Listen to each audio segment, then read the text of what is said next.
Hello, welcome to episode 8 of This is the GSA Way. This one is entitled Dear Ruth because it's all about communicating with our CEO Ruth Cooke. The first bit we've got is some congratulations. There really are some congratulations in order. We'll then do a little bit of a legal update on some of the legal action against me, where we are, where we stand, because I know lots of you are interested in that. And then we'll finish up with a section titled Letters to our CEO. All of these have been genuine emails sent to me via my GreenSquareAccord resident support site. I am going to do a redacted summary and we'll have some of those read out so Ruth can really get an understanding of the state of play across her homes, across her property portfolio. All that and more on This is the GSA Way, episode 8, Dear Ruth. Complaints every day. Customer ignored, never get a say. Lift stack down low, heat turned off, doors won't lock, emergency lighting off. Fire has its hide, no one to fix. One more to say, it's the GSA way. Dear Ruth, congratulations on the new offices. Don't they look nice? We've got gym, we've got pool tables, we've got nice plants and seating areas, wide open spaces. Really nice. You haven't made as much of a song and dance online about this as you normally do when you celebrate how great you are. And I suspect that's because you know it's not going to sit too well with residents, particularly residents who've had their homes sold from underneath them. You'll remember those, the residents whose homes have fallen into disrepair due to your inability to maintain your service level agreement, due to your inability to fix leaks, to fix roofs, to fix windows, to sort out damp and mould. Because of those inabilities and because they've been left, you've now got stock that's, as you say, no longer financially viable, which you've sold off, removing people from their communities, removing people from their homes. I suspect that's why you didn't advertise the fact that you'd all moved into these plush new offices. Anyway, congratulations. The cost of failure. Congratulations, Ruth, once again on your £291,468 wage for this year. Congratulations, well deserved, I suspect. That works out at about £10 per home. I, for one, would like my £10 back, please. Thank you very much indeed. I don't want any of your Love to Shop vouchers. I want it in hard cash and I'd like you to deliver it to my home. Okay, so with this wage, which if memory serves me correct is an increase on your last wage, but we'll do a deeper dive into your wage at a later date. But let's just look at some of the achievements. All right, let's call them achievements over the last 12 months where you've earned this money. So we've got homes being sold off. We've already sort of covered that in the last one. Homes being sold off, homes being left to ruin through your inability to fix them, and then you sell them off. We've had a housing ombudsman investigation. Of course, that didn't look good. We've had another stalled corporate strategy, and this one's going the same way as the last two. It's just not happening. You're just not able to bring it to life. Tenant satisfaction survey, 44%. Jeez Louise. A failed merger, and the merger is being blamed on your housing ombudsman. You use that one with all the investigations they come up. For whatever the reason the failure, it's because of the merger that you were brought in to oversee. So that's your failed merger. Unable to recruit a director of people and culture. What happened to that one? You've also just lost your CFO. Your chief financial officer's gone, and it looks like they just gave their 4 weeks notice. Joe just went, 4 weeks notice, I'm out of here. Good luck. Maybe she was forced out. Who knows? We don't know. We don't get all the... That's just the headlines that have snuck out because you had to change it online at Company's House. So you've lost your CFO. You haven't been a director of people and culture. And you failed to have me locked up. Here I am. Here on my podcast. We're still going live. We're still out there. I'm still got my GreenSquareAccord resident support site. I'm still working with people who are being failed by you. And you take almost £300,000 a year for doing so. Congratulations, Ruth. Okay, let's move away from the congratulations and let's move into the legal update to see how you failed there. Legal update. As I'm sure many of you will remember, I was arrested, dragged from my home in the middle of the night on a Sunday, dragged away from my wife. All very emotional, all very upsetting. And for what? For saying, well, hang on a minute, you're not providing a service that you're charging for. Hang on a minute. this isn't fair. It's not just us, it's residents across your entire property portfolio. That's what I was arrested for. I set up a resident support site because they chose to ignore me, and damn my eyes for doing so. So I was arrested. Now, we're still a little unsure as to whether this was a GreenSquareAccord sponsored go out and arrest him, or whether it was their communications director, Steve Hayes, who just decided to do it under his own steam. I have emailed their lawyers because I can contact their lawyers. I'm not able to contact because I don't want to contact GreenSquareAccord because there's no point. If you remember, that they like to contact me now and again, but I'm sticking to the undertakings that I offered. I'm sticking to those, and I haven't contacted them. So I contacted their lawyers to say, look, is this Steve Hayes working on his own, or was this sanctioned by GreenSquareAccord? Because we now need to look at the charge of wasting police time. Now, again, I'm not going to put words into their mouth. So here is an email and why it is important. Hi, I wondered if you could confirm if someone is or is not on the attendee list for the conference next Thursday. I wouldn't normally ask this, but the individual has been quite problematic for myself and GSA, and there is an active legal process. Some of their communication hints at them being there, and I'd rather be aware of this is the case. The name is Ben Jenkins, and he represents a website called the Housing Sector. I'd be really grateful if you're able to confirm, as I will need to think about how I approach this, if he is attending. And I'd really hate for it to create a scene. Thanks, Stevie H. Asking if I'm on the list might have caused an issue with GDPR, but since I wasn't and he was a speaker, there seems to be little harm in letting him know that I wasn't on the list. Claiming that I've been quite problematic seems like a stretch. If raising valid complaints and sharing them online, particularly when they have not been addressed correctly, is viewed as problematic, perhaps he should consider whether this role is suitable for him.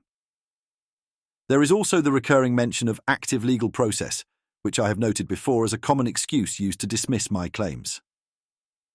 It's interesting that he mentioned my housing sector website, but not the GreenSquareAccord resident support site. This could have been an attempt to downplay the impact of the posts on the event organisers and the representation of GreenSquareAccord.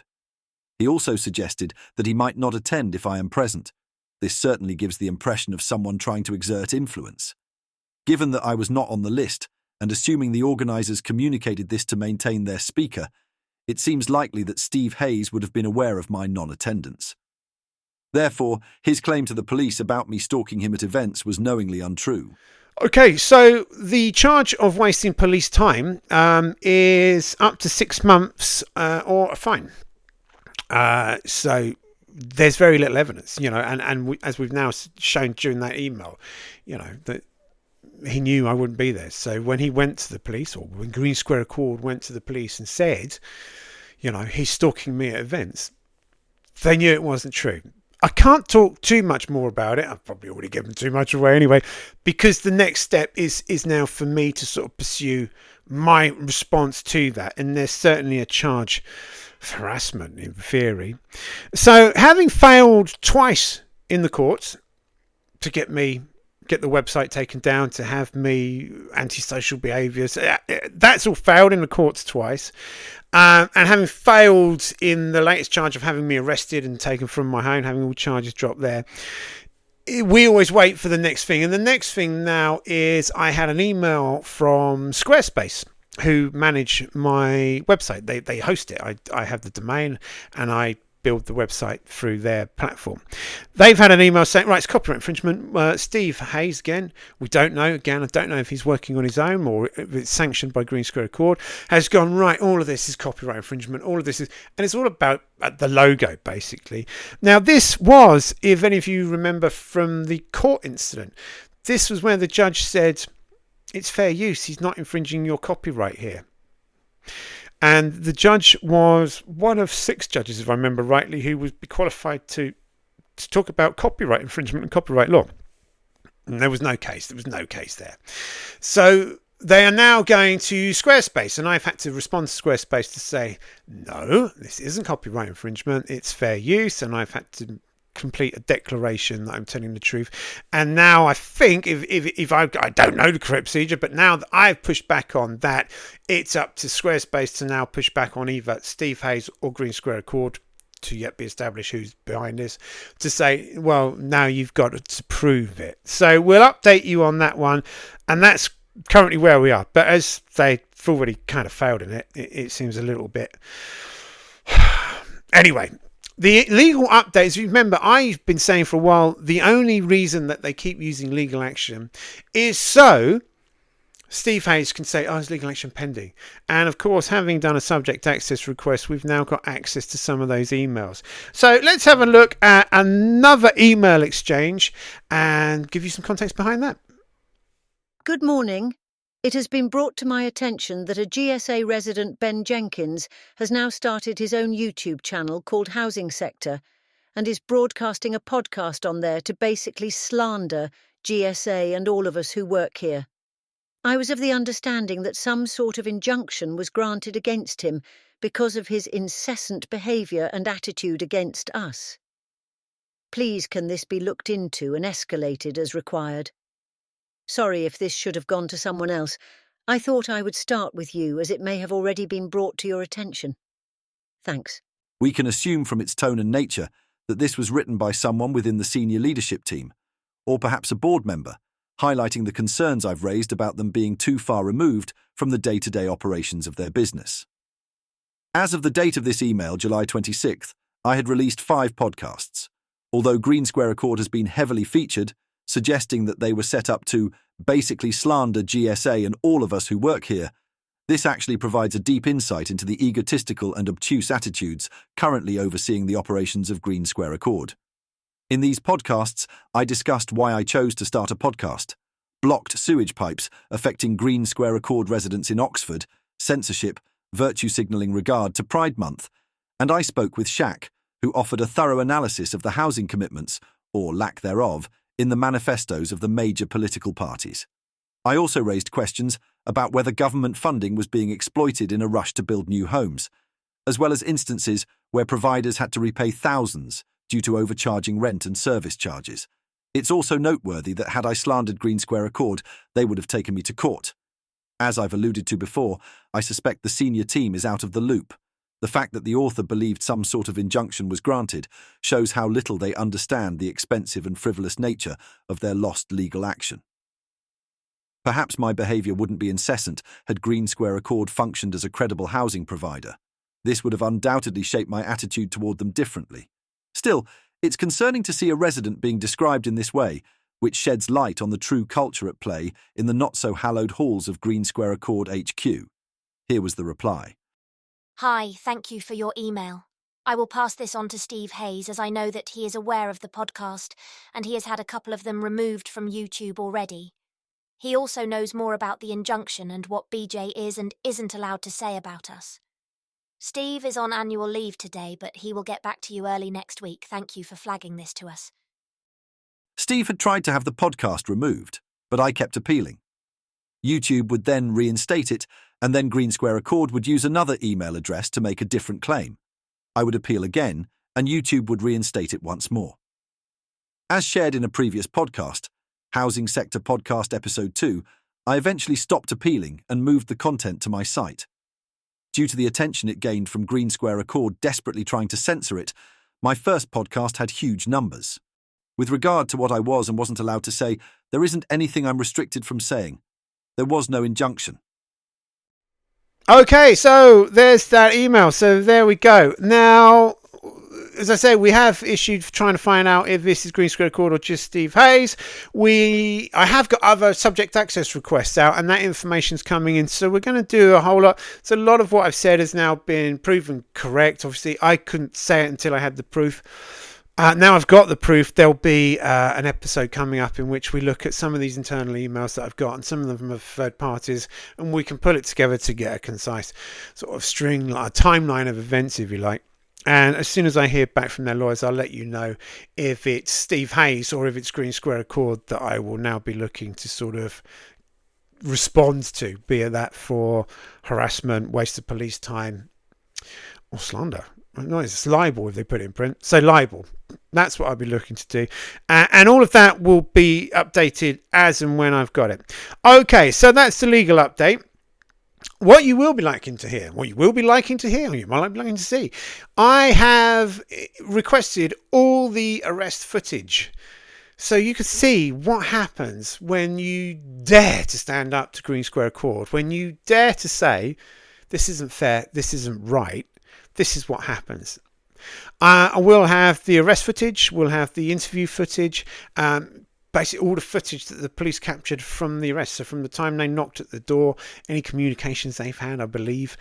Once we've got that, we'll be doing a special GSA podcast. I don't know, so like 6 hours in police custody. That's to look forward to. Okay, let's move into letters to the CEO. Dear Ruth, letters to a CEO. On my GreenSquareAccord residents website, I have a page titled Letters to CEO. This is for residents who have emailed complaints and they've all gone unheard and fallen on deaf ears. Now, as you can imagine, if you've got an issue that you've reported, it's not been responded to, or it's been closed off, is done and dealt with, and it hasn't been resolved, or if you make a complaint and that complaint, they then come back and don't respond to the complaint or only respond to bits that they like and not the whole issue. It's very frustrating. As we all know, housing is incredibly emotive. So they get more and more angry when they can't get through to anyone, when they've been ignored. That anger, that emotion really bubbles up.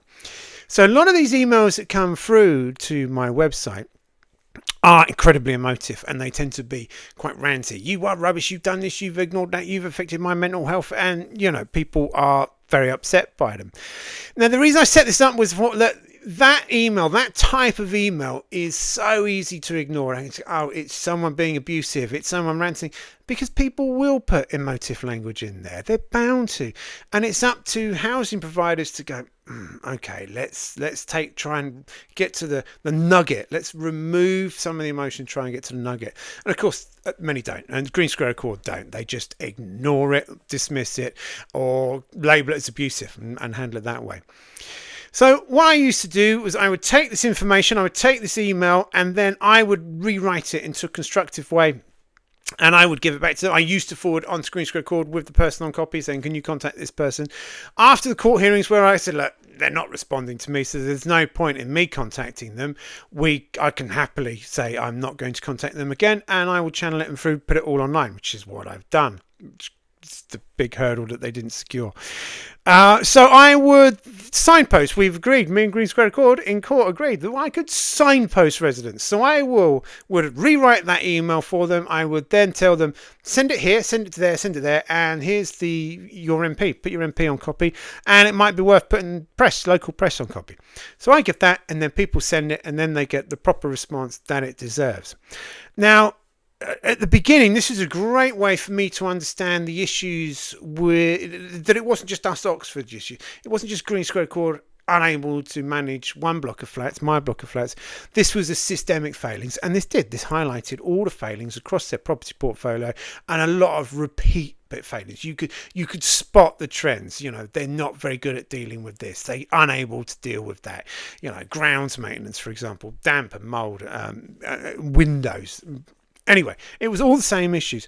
So that gave me a better understanding of the problems and the hurdles that faced me as a resident. I am a resident, GreenSquareAccord. Me as a resident and other residents.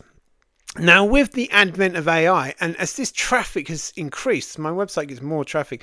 I get more people reaching out. In fact, I've actually had to disable the page from the main website, but people still find it through Google. So it's still active, just to a lesser degree. What I do with AI now is you can use ChatGPT or another AI bot, and you can take that ranty email, copy, paste, say, please write into a concise email complaint. And it will do that for you. I can then send that back to the resident, and I can signpost them by giving them the email addresses of people that they can send it to, and again, their MP. So that's where we get a lot done. That's where I offer a lot of support, all free of charge. There is no charge for this, and I've continued to do that to this day. So what I want to do here is give you a rundown of just a few. We'll go through just a few of some of the more recent ones. These are, and what I've now done is that email that has been given to the resident dissenter Green Square Accord. I've asked ChatGPT, just give me a redacted summary, and here are some of those summaries to give you an idea of some of the issues that are affecting your residents' roof. So this is letters to our CEO, dear Ruth. A family from Thames is in crisis after severe flooding forced them into emergency hotel accommodations. Despite initial promises from the housing provider to cover essential expenses, only minimal financial support has been provided, leaving the family struggling to meet basic needs. Now, 3 weeks into their displacement, they remain in limbo, with no clear timeline on when funds or temporary housing will be arranged. The father, who has multiple serious health conditions, is forced to make daily trips for meals, exacerbating his physical and financial strain. Immediate intervention from the housing association is essential to prevent further hardship. A troubling situation has emerged in Sutton Courtenay, where residents have reported concerns about an intimidating neighbour under GreenSquareAccord's management. Despite notifying GreenSquare of the issue and involving the police, who issued a URN for the case, residents say they've received no response from the housing provider.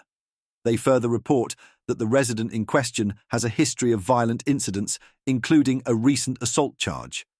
The lack of acknowledgement from GreenSquare has left residents questioning the organisation's responsiveness and its commitment to resident safety. An alarming sewage crisis has emerged at a GreenSquareAccord property in Hereford, where a collapsed sewer line beneath one of the flats is causing sewage to spill into the building, affecting a resident's shower and even seeping into the lift shaft. Despite early reports from a building contractor who identified the issue, GreenSquareAccord has reportedly not initiated a solution, nor has it contacted Welsh Water for potential assistance. The unresolved problem now poses significant health risks of building subsidence, and growing frustration among residents, who feel ignored and uncertain about next steps. The urgency for action highlights the need for immediate intervention and accountability from GreenSquareAccord to prevent further deterioration and disruption. Owner-occupiers in Hereford are raising serious concerns over GreenSquareAccord's handling of recent invasive alarm system upgrades, which have been conducted in their private homes without formal consent. This lack of communication has left elderly and vulnerable residents feeling as if they are being treated like social housing tenants rather than homeowners. Further compounding frustrations are unresolved maintenance issues, including non-functional lifts, poorly maintained communal areas, and delayed gutter repairs. The situation has prompted residents to seek direct intervention from GreenSquareAccord's executive team, pushing for transparency, respect for ownership rights, and proper accountability. A resident in Hereford is contesting a 600% service charge increase from GreenSquareAccord, citing unclear new charges and poor maintenance. Specific charges questioned include a building safety officer fee in a 2-story building, which may not legally require this role, and maintenance fees for an entry system that has been out of order for years. Additionally, residents report being billed for weekly communal cleaning, which is allegedly not performed. The case highlights resident frustrations with transparency, accountability, and potentially unjustified costs in service charge hikes. Residents in Brinkworth are opposing GreenSquareAccord's plan to demolish 13 homes with spacious gardens to replace them with 26 new, energy-efficient houses.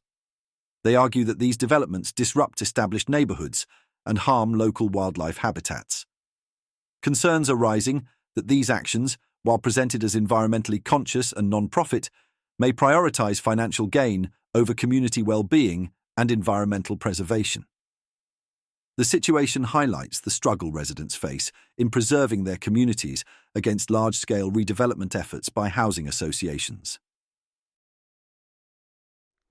Okay, there we go. Bringing the end of another GSA Way podcast. Coming up, we have those internal emails that I've spoken about. There are a lot of concerns brought about in those. I'm going to go through and we'll do a nice little podcast about these internal emails and the trends they show. Look, they're not just lying to the residents. They are lying to people within the sector. They are lying to governing bodies. And worst of all, perhaps more worrying, they lie to themselves. So we are going to show you some of the examples. We're going to prove some of the, let's not use such a strong word as lies. Let's call them bending the truth, shall we? So we're going to have an episode about the internal emails. That will probably be the next one. We've also still got a load of stats to do. We've got Ruth Cooke's wages to do. We've got other investigations to do. 6 hours in police custody. As soon as I get that video footage from the police, I will be making a podcast about that, because people need to know the lengths GreenSquareAccord will go to silence any criticism, whilst at the same time boasting to the Housing Ombudsman and online about how we really listen and really want to learn from these mistakes. Just some more of the discrepancies between reality and fiction. So let's come up with that one. And then, of course, how will I respond? I've always kind of indicated a little bit of how I might respond. There are lots of things. And thank you to everyone who's gone, have you considered this? Have you considered that? Have you considered doing this? And some has come from quite high up within the sector. And it was delightful to find out that there are a couple of people. I mean, look, we're watching these. This is sort of how we learn. We don't want to be portrayed in this light. We don't want to go down this path. We're watching with interest. So and listening to those of you that listen on your audio podcasts. So how will I respond? Well, let's leave that for another day. But I think it's fair to say we've got the Squarespace thing still ongoing, and then it's my turn. Thank you very much indeed. That's been the GSA Way podcast, episode 8, Dear Ruth. Thank you very much indeed. Don't forget to like, subscribe, share, and if you want to reach out to me, please do. It's great to talk to people, get some more insiders on the housing sector website. That's going from strength to strength. We've got some more great interviews coming up. And what I'm really excited about, we've got Sue's back from Shaq, and we're going to talk about some of the tenant satisfaction survey results. All coming up soon. Thank you very much indeed. This is the GSA Way. Money's being wasted. Where did it all go? Walls start dripping. Ceiling sway. It's the GSA way. One more to say.